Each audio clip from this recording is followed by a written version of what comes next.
أهلا بكم في الملك مع مينا. الحمد لله على كل حال. وأنا متفهم جدا أن اللعيبة مرهقين بدنيا، ومتفهم جدا أن السكواد مش كامل، وفي بعض الأماكن ما عندناش بدلاء أكفاء، وفي بعض الأماكن ما عندناش بدلاء خالص. يعني إحنا ما عندناش جناح يمين موجود غير خوان بزيرة، ما عندناش باك يمين موجود غير محمد إبراهيم. طبعا لو قلنا ناحية الجناح الشمال، ما عندناش غير شيكو بانزا، البديل ليه أحمد شريف اللي ما بيعملش أي حاجة في الدنيا. ولكن السيناريو خدك انك انت كسبان 1-0 في اول دقيقتين ثلاثه، في اول 5 دقائق ضربه الجزاء كانت اتلعبت واتسجلت وانت كسبان 1-0، والمفروض ان احنا نازلين نهاجم. ايه اللي حصل وخلى اللعيبه ترجع تدافع بالشكل القوي ده؟ يعني حتى لو تعليمات كابتن معتمد جمال ان احنا نرجع ندافع، بس مش بالشكل ده. يعني وقف محمد شحاته ما تخلوش يزيد، يا سيدي وقف الباكين ما تخليهمش يزيدوا، بس على الاقل عبد الله السعيد، خوان بيزيرا، ادم كايدي يبقى ليهم مردود. يعني طلع الكوره، واللعيبه دي لازم تعمل باص مع الاجنحه ومع المهاجم الصريح وتقدر توصل. لعبت طويله مره او اتنين او تلاته، لازم تغير، لازم تمسك لعب علشان على الاقل تبقى واقف على رجليك، لازم تبقى ماسك لعب عشان الفرقه اللي قدامك تندفع عليك فتعمل الكاونتر. ولكن كل كوره بالشكل ده ودفاع بالشكل ده، الموضوع كان صعب جدا، لاني في الاول وفي الاخر احنا ما قدرناش نوقف خطورتهم. النهارده فتوح مش في حالته الطبيعيه، الخلدي عمل عليه شغل، يعني لو كان موفق كان قدر يجيب جون واتنين. فانت اوريدي مش قادر تسد ماسوره الهجوم اللي جاي عليك، فانت لازم تهاجم، لان الفرقه بتاعت اتحاد العاصمه هجومها كويس ولكن دفاعها ضعيف. احنا بمجرد ما اتعمل اوفرلاب واحد في الشوط الثاني في الدقيقه 86، محمد ابراهيم رفع الكره مش بشماله مش بيمينه. ليه؟ ناصر منسي كان هيحط جون، لو كان جه كان طبعا خلص الماتش وكان ربنا اراد وكنا كسبنا وكانت القصه خلصت. ولكن هي كوره واحده اللي اتعملت. طبعا البودلة نازلين مش بنفس قوة وكفاءة الأساسيين اللي ما كانوش في حالتهم. يعني أنا الجزيري النهارده ما شفتوش عمل حاجة.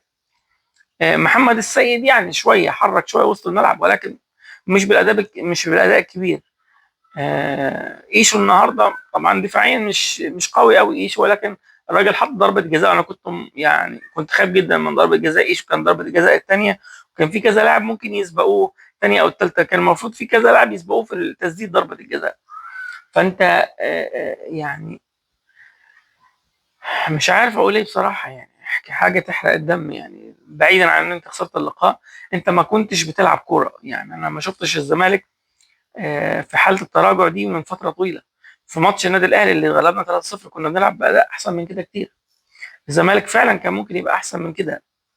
يعني كنت متوقع ان رده الفعل بعد الجون ان انت هتكمل، ولكن صدمه كبيره جدا. الاداء مش النتيجه. يعني الحمد لله طالعين كسبانين 1-0، وصلت ضربات جت ترجيح. مفيش مشكله لو انت بتهاجم حتى. يعني لو انا عندي مثلا 3 4 كور ضايعين زي ال3 4 كور اللي ضيعوهم هم، فالماتش السجال ما عنديش مشكله في ان خلاص ضربه الجزاء احنا مش متوفقين فيها. كمان يعني هم مجهزين لضربات الترجيح بشكل ممتاز، بينفذوا ضربات الترجيح على اعلى ما يكون.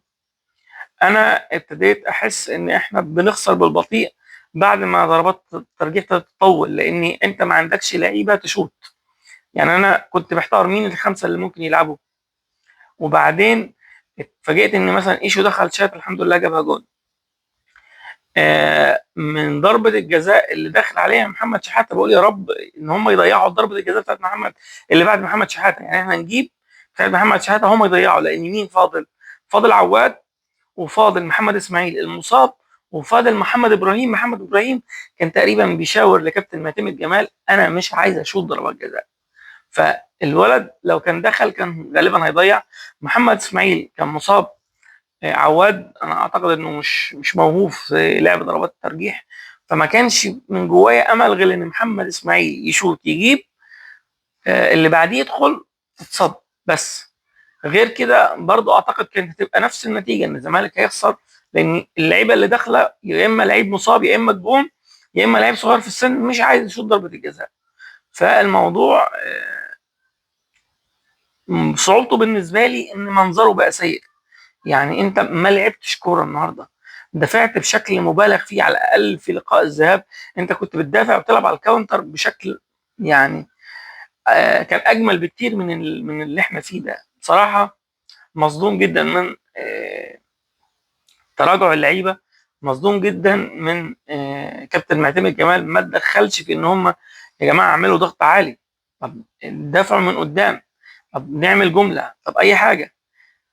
آه، انا قناعتي الشخصيه الكونفدراليه بالنسبه لي مش مهمه. الموضوع كان موضوع فلوس، يعني رجال الاعمال اعتقد يقدروا يظبطوا القصه دي. ال 2 مليون دولار دول رجال الاعمال الزمالكاويه ممكن يخلصوهم، لكن لابد ولا مفر والامل الاخير ان الزمالك ياخد الدوري السنه دي عشان تبقى طالع بالدوري وصيف الكونفدراليه، وصلت دوري ابطال.